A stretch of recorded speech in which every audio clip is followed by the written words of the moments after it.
and he's talking about his life experiences growing up in a Texas town. And of course, Mr. Graves, let's have you to continue that intriguing information that you're giving us relative to just your upbringing and your upgrowing in Texas at that particular time. Well, thank you. As I said, I studied hard. I went to Prairie View, not to school, but I won first place in the district and in the county league and declaiming, and I didn't win first place there, but I was very well, did very, very well. So anyway, when I had to quit school, I took books home with me. I wrote short stories and all of this thing. I was a dreamer, and I wrote a story. But anyway, let me go on from there. I went to during the Depression in 1929 and whatever. My father's brother passed away, and to my surprise, because my father did not have interest, I mean, there was no papers on, it was in his brother's name, and so we had no part in the farm. His share, my father's share had one, and during the Depression, they sold the farm, and we had to move. And so we moved to a farm where a white man had some 2,000 acres of land he was farming.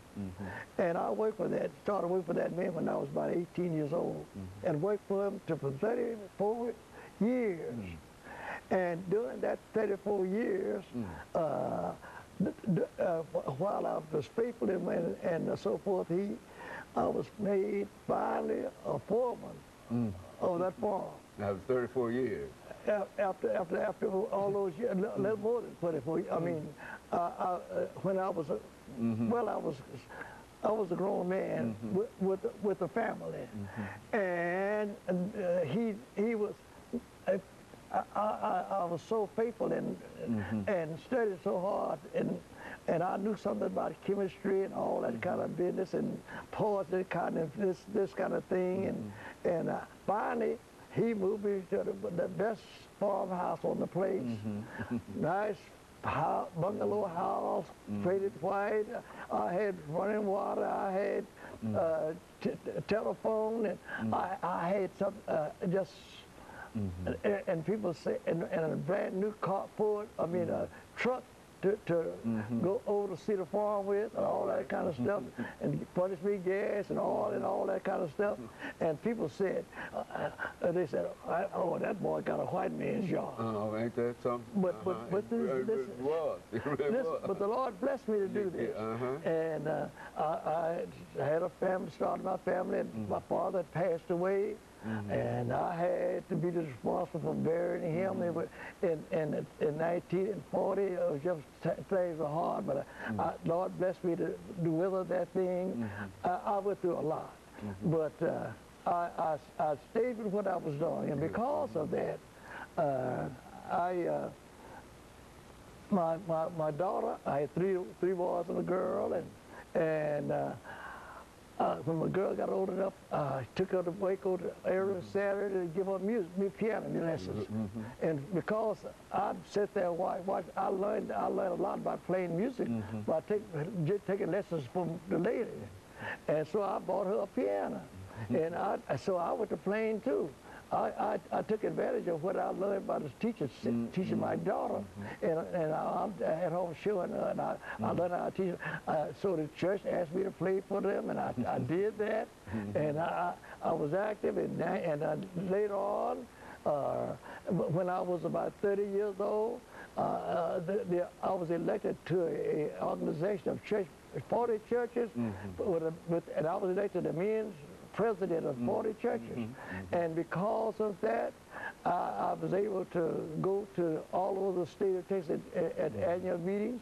And then I was elected because of my skills in writing and everything. I was elected in Galveston, Texas secretary of the State Brotherhood. And because of that, then I was able to go all over the nation. All over the nation. World, like real I was able, 30 some odd states. This was a blessing to my part. And I thank the Lord for it. And so meeting people that, professional people who had respect for me and for my perseverance and all that kind of thing. And there were a couple of doctors that just almost adopted me. Wherever they went, they would share with me. I said, man, I want to be with my folks. He said, boy, come on here. My people, your people. This is my friend, Mr. Graves. They would, and where did you go to school and all this kind of stuff. But I dedicated myself to studying. I took a Spanish book home with me. I took an English book home because the 7th grade English had so much in it. I studied that book. I studied Spanish, and I even studied. I got an old typewriter, and I started trying to learn how to type, and all of that kind of business. And years later, when I contacted glaucoma, I went to Austin, Texas, to take a course down there, and at that institute for people who had handicapped like that. And because of that, and when I had been working, I had left the farm, and I worked at a prepare place, and I did real well there.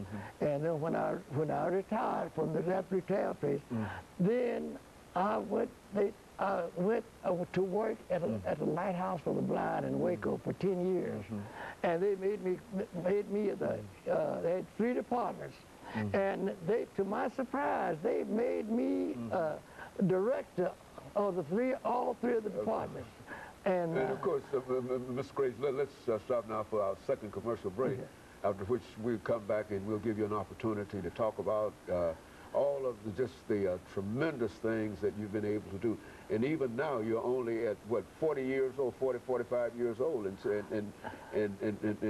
you've still got books to write and all of that. And of course, we'll be back with our audience following this very, very short commercial break.